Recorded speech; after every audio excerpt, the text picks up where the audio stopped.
حي على الفلاح.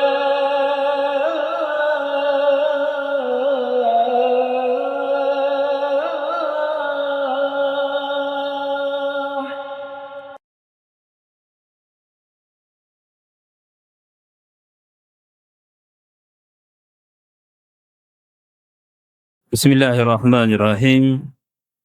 Assalamualaikum warahmatullahi wabarakatuh. Innal hamdalillah nahmaduhu wa nasta'inuhu wa nastaghfiruh. Wa na'udzu billahi min syururi anfusina wa min sayyiati a'malina. May yahdihillahu fala mudilla lahu wa may yudlil fala hadiya lahu. أشهد أن لا إله إلا الله وحده لا شريك له وأشهد أن محمدا عبده ورسوله اللهم صل وسلم عليه وعلى آله وصحبه ومن دعا بدعوته ومن سار على نهجه ناوينا التعلم والتعليم والتذكر والتذكير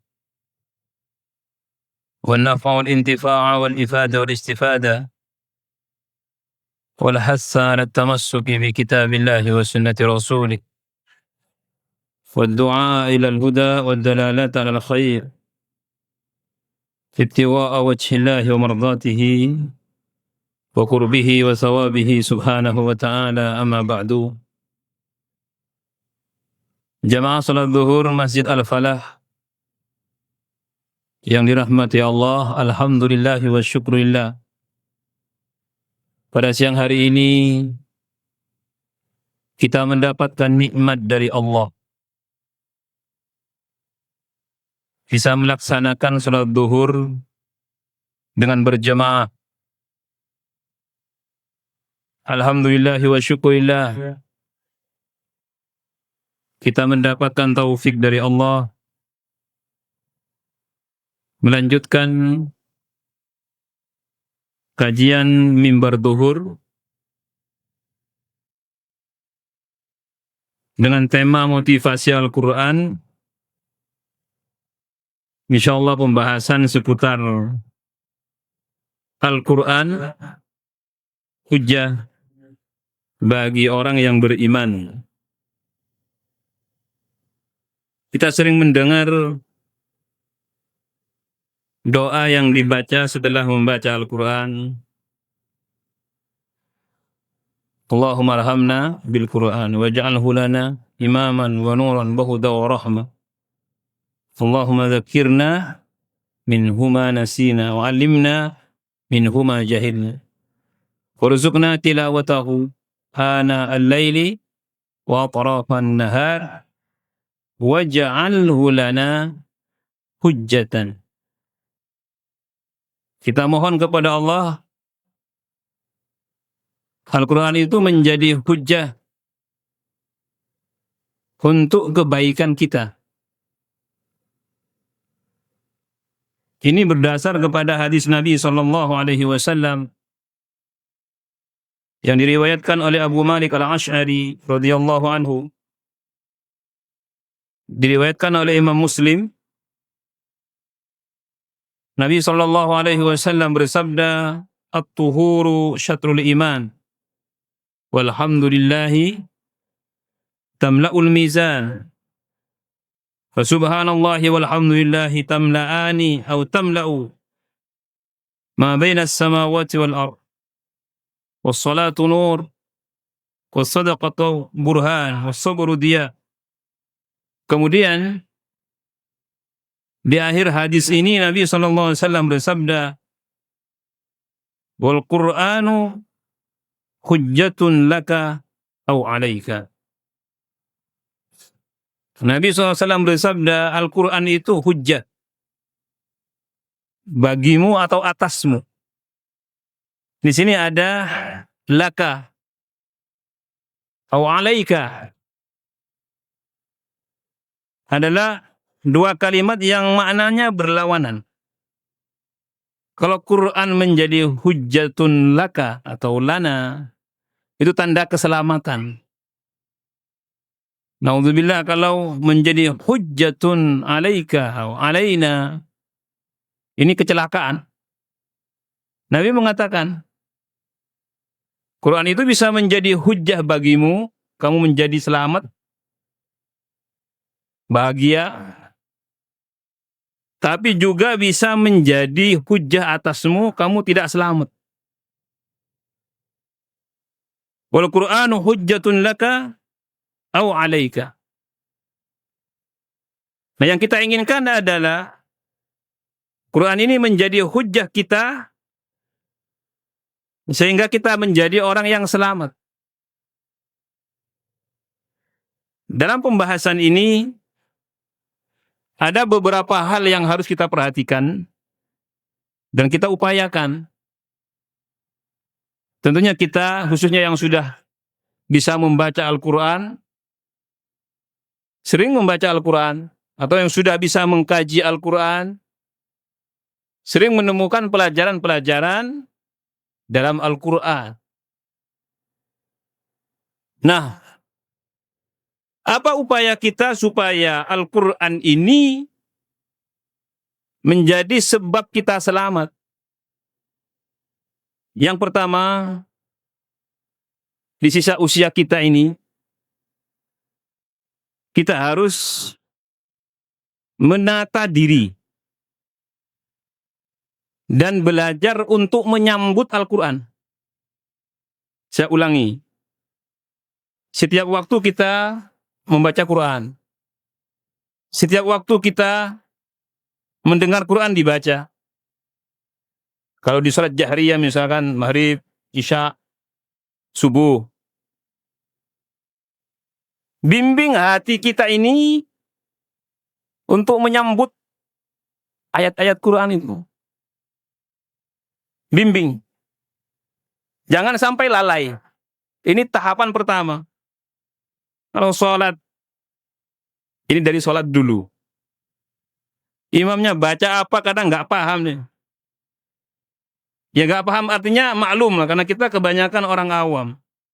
Tapi minimal walaupun nggak paham maknanya, paham urutan-urutan yang dibaca itu. Artinya kalimat-kalimat Quran itu didengar, diinsot dan diistima. Insot itu diem, istima itu pendengarannya ini difokuskan, itu namanya istima. Makanya kalau ada Quran dibaca, kita belajar. Menata diri, membimbing diri, memfokuskan anggota tubuh kita ini ke Quran itu, dan sambut Quran itu. Khususnya bagi yang paham, sambut. Misalkan ada ayat wa naj'al la'natallahi 'alal kadzibin dalam ibtihal, dalam li'an itu kan tentang laknat Allah kepada para pembohong itu. Nah, itu kita belajar untuk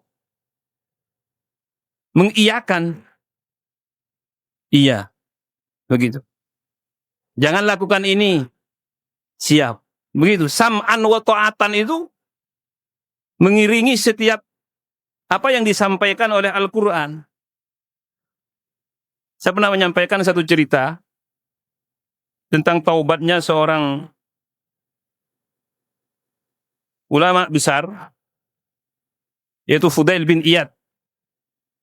Fudail bin Iyad ini perampok.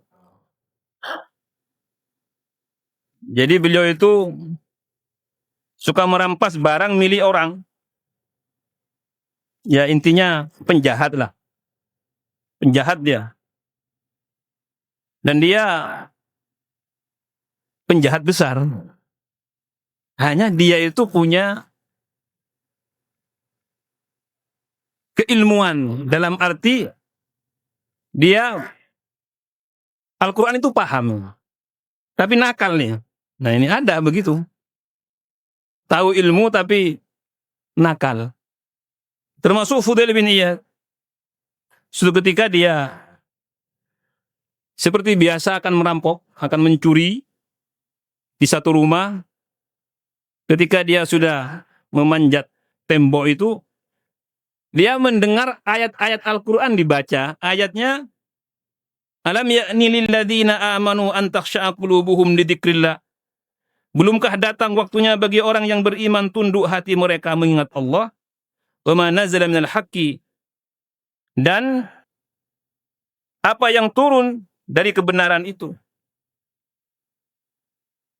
Jadi ini kan ayat ini satu teguran. Alam ya'ni lilladzina amanu. Sampai seakan-akan begini. Sampai kapan kamu begitu? Sampai kapan kamu mau merampok? Sampai kapan kamu melakukan maksiat itu? Sampai kapan kamu melakukan kesalahan ini? Sampai kapan? Tiba-tiba dia tergetar, lunglai tak berdaya, matanya mengembang air mata, hatinya bergetar. Dia mengatakan, bala ya Allah. Ya Allah, saya sudah selesai. Ini kan artinya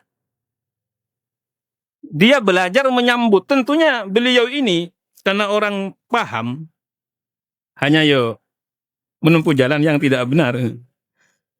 Tentunya setiap waktu dia mendengar Quran dibaca. Tapi pada waktu ini dia tidak bisa lagi menolak.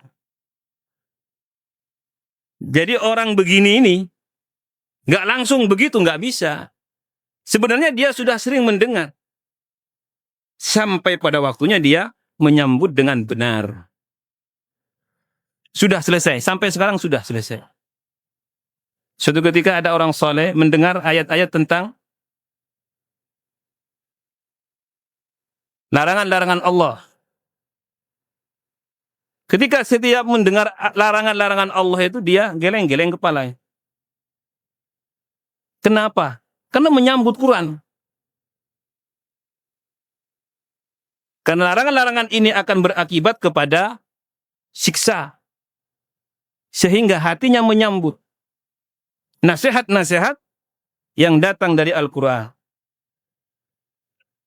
Jadi kita harus belajar, berproses. Dari sekarang. Dari yang dipahami dulu. Karena tidak semua kita ini kan mampu memahami makna-makna Quran. Tapi ada dari kita ini yang sudah mampu untuk mengambil kesimpulan-kesimpulannya. Dari beberapa ayat, walaupun tidak semua ayat. Contoh, ayat yang sederhana, yang sering kita dengar dan dianggap biasa, padahal tidak biasa. Suratul Fatihah. Mau sholat sendirian mesti dibaca. Mau sholat dengan imam, ya mesti dengar bacaannya. Tapi kadang kita tidak mampu menghadirkan dan menyambut dengan hati. Dan kadang kita fokus kepada keindahan alunannya. Ya nggak apa-apa, boleh. Tapi jangan lupakan yang lebih inti. Makna-makna dari setiap katanya itu. Misalkan sampai, kalau memang tidak bisa semuanya, karena kita ini orang sibuk atau orang menyibukkan diri, karena hal yang tak berguna, ya minimal, ihdinas siratal mustaqim. Contoh saja.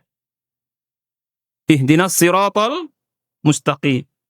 Tunjukkan ya Allah kami ke jalan yang lurus. Dalam arti jalan agamamu ini. Jangan sampai kami keluar dari jalan ini. Itu hadirkan itu. Satu ayat saja dari Al-Fatihah ini dihadirkan ke hati, insya Allah khusyuk. Satu ayat saja. Ar-Rahmanir Rahim. Maha pengasih, penyayang. Dunia, akhirat. Allah. Belajar begitu. Nah, satu ayat saja masuk ke hati, ini akan, kalau istilah kita, menyegarkan kegersangan hati yang lain. Karena orang yang biasanya nggak mampu menyambut Quran itu, hatinya gersang itu. Hatinya itu ruwet ya. Gersang keras. Satu ayat saja disambut dengan hati yang tulus, insya Allah menjadi sebab kesegaran dari kegersangan ini. Yang kedua, Alhamdulillah kita masih punya usia, walaupun setiap hari tanpa terasa terus berkurang. Saya sering menyampaikan usia ini, setiap nafas ini sangat berharga. Sangat berharga. Hanya kadang kita nggak terasa, ya Allah sudah duhur, ya Allah sudah sore, ya Allah seminggu sudah selesai. Ini sudah mau akhir tahun. Nah, dalam hal ini kita belajar bertanggung jawab terhadap perintah Allah dan Rasul-Nya. Kalau kita mendengar Al-Quran berkaitan dengan perintah Allah dan Rasul-Nya. Memang perintah Allah dan Rasul-Nya ini, yang kita kenal dengan syariat ini, detailnya dijelaskan oleh Rasulullah. Misalkan sholat misalnya. Sholat yang kita laksanakan ini di Quran kan nggak ada. Artinya secara detail, ada takbiratul ihram, qiyam, ruku, sujud kan nggak ada. Yang sering kita dengar wa aqimus shalah, kan begitu. Wa aqimus shalah, sambut dengan hati. Ini kan perintah. Mulai belajar yang simple sederhana, jadikan pegangan. Kalau di usia 50 ke atas itu, untuk memulai belajar, misalnya ingin mahir dalam tafsir, itu sepertinya sulit. Baru 60 tahun, saya Ustaz mau belajar menjadi ahli tafsir. Insya Allah sulit. Dan tidak ada yang mustahil. Tapi insya Allah sulit lah. Loh, iya, percaya ke saya. Lawang kadang-kadang yang dari kecil sampai besar, itu masih banyak yang kurang, nggak tahu kok ini. Baru 60, ingin jadi ahli tafsir. Insya Allah sulit. Kalau ada ya nggak apa-apa. Tapi insya Allah sulit. Maka, kalau keinginan itu kuat, minimal kita mulai memahami hal-hal yang sering kita dengar dulu. Seperti wa aqimus shalah. Kan paham ini, masa enggak ngerti artinya. Wa aqimus shalah, dan dirikan sholat. Hadirkan di hati kita. Ini perintah Allah, sam'an wa ta'atan. Wa ma kana lil mu'minin wala mu'minatin idza qadallahu wa rasuluhu amran ay yakuna lahumul khiyaratu min amrihi. Tidaklah patut bagi laki-laki yang mukmin dan tidak pula bagi perempuan yang mukmin apabila Allah dan Rasul-Nya telah menetapkan satu ketetapan, akan ada bagi mereka pilihan yang lain tentang urusan mereka. Artinya dikedepankan gitu. Kita ini kan sibuk Pak ya, sibuk. Urusan dunia, urusan kerja, urusan keluarga, urusan macam-macam. Tapi belajarlah dari semua kesibukan ini untuk menjadikan Al-Quran sebagai imam. Umar ibn Khattab radhiyallahu anhu itu kana waqqafan ala kitabillah. Umar itu di antara karakternya itu berhenti kalau berhadapan dengan Quran. Walaupun dari lisan seorang budak. Berhenti. Sekeras beliau, sekuat beliau, kalau berhadapan dengan Quran, berhenti. Dan banyak kisahnya. Suatu ketika beliau itu dihadapkan kepada, karena beliau tuh begini, di antara keutamaan beliau, tua muda, yang penting ahli Quran, oleh beliau dimuliakan. Diberi fasilitas. Mau tua mau muda, yang penting dia ahli Quran, diberi fasilitas oleh beliau. Ada seorang sahabat termasuk dari yang dekat dengan beliau itu, punya saudara Hur, Al-Hur siapa namanya? Ingin bertemu Umar, dia minta saudaranya untuk menyampaikan. Karena saudaranya ini dekat dengan Umar, dia ahli Quran. Disampaikan. Setelah sampai kepada Umar, malah dia mengatakan, kamu tidak adil, kamu begini, kamu begini. Umar terkejut, dan dia hampir melakukan satu keputusan menghukum orang ini. Tapi ternyata tadi saudaranya yang ahli Quran mengatakan kepadanya, apakah tidak mendengar firman Allah, fa'fu anhum wasfah. Saudara saya ini bersalah, tapi Allah mengatakan, maafkan. Fa'fu anhum wasfa. Umar, diam. Padahal dia dizalimi. Ketika dia disampaikan kepadanya Quran, ada ayat maafkan. Artinya ada perintah memaafkan. Diam nih. Wa kana waqafan ala kitabillah. Umar itu berhenti. Kalau ada sesuatu ingin dia lakukan, kemudian ada yang menyampaikan firman Allah, berhenti. Artinya, bisa kita ambil kesimpulan, berhentinya beliau ini menyambut. Hatinya itu menyambut. Dan inilah yang dirasakan para sholihin. Nabi SAW mengatakan agar Ibnu Mas'ud itu berhenti membaca surat An-Nisa. Fakaifa idza ji'na min kulli ummatin bi syahidin wa ji'na bika 'ala haula'i syahida. Nabi minta kepada Abdullah bin Mas'ud untuk membaca Quran. Baca. Saya ingin mendengar bacaan Quran. Sampai kepada beliau minta membaca surat Nisa. Sampai kepada ayat tadi. Fakaifa idza ji'na min kulli ummatin bi syahidin wa ji'na bika 'ala haula'i syahida. 'Ala haula'i syahida. Berhenti. Abdullah bin Mas'ud melihat Nabi berlinang air mata. Jadi aku melihat kedua matanya berlinang air mata. Berhenti. Sampai di sini berhenti. Ini menunjukkan bahwa apa yang dibaca itu disambut. Ya kalau seperti Rasulullah memang memahami maknanya secara mendetail. Nah kalau kita ini, misalnya kita, orang awam ini, yang tidak tahu maknanya, saya yakinnya, ketika kita melakukan insot dan istima, Quran dibaca, hadirkan jiwa raga kita, pasti Allah akan memberikan sesuatu yang tidak pernah dia rasakan. Pasti ada didikan di situ, ada pelajaran di situ. Coba kita khusyuk dengar Quran.